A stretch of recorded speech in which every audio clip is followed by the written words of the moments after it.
دل اداس سا ہے، جب تک پیسہ نہیں تھا ماں باپ تھے، پیسہ ہاتھ آیا ماں باپ ہی چلے گئے، بہت کچھ کرنا چاہتے تھے ان کے لیے، کچھ کر نہ سکے۔ اے اللہ کتنے ایسے بھی ہوں گے، کسی کے ابو کا، کسی کی امی کا، کسی کے شوہر کا، کسی کی بیوی کا، کسی کے بچوں کا، کسی کی بھائی کا، کسی کے بہن کا انتقال ہو گیا ہوگا۔ اللہ ان کی قبروں کو نور سے منور فرما، جو ایمان والے چلے گئے اللہ سب کی قبروں کو نور سے منور کر دے، ایمان والے موجود ہیں ان کو توحید پہ جما دے، شرک و بدعت سے بچا لے، پورے عالم والوں کو اور ان کی قیامت تک کی آنے والی نسلوں کو اپنے خزانے غیب سے ایمان عطا فرما۔ اے اللہ امت کو دعوت پر جما دے، دعوت کے تقاضوں پر لبیک کہنے کی توفیق عطا فرما۔ اے اللہ ہمیں اندرون کے لیے بیرون کے لیے قبول فرما، مشوروں کے لیے، ملاقاتوں کے لیے، گشتوں کے لیے، دین کی مبارک محنت کے لیے قبول فرما۔ اے اللہ ہر مہینے پابندی سے 3 دن اللہ کے راستے میں وقت لگانے کی توفیق عطا فرما۔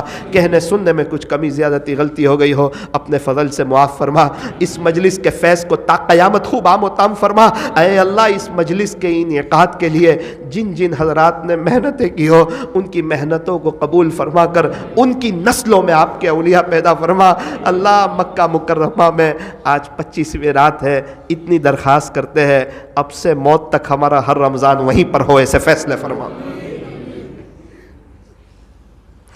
صلی اللہ تعالی علی خیر خلقہ محمد وآلہ واصحابہ اجمعین برحمتک یا ارحم الراحمین۔ آئندہ کل انشاءاللہ صلی اللہ علیہ وسلم، صلی اللہ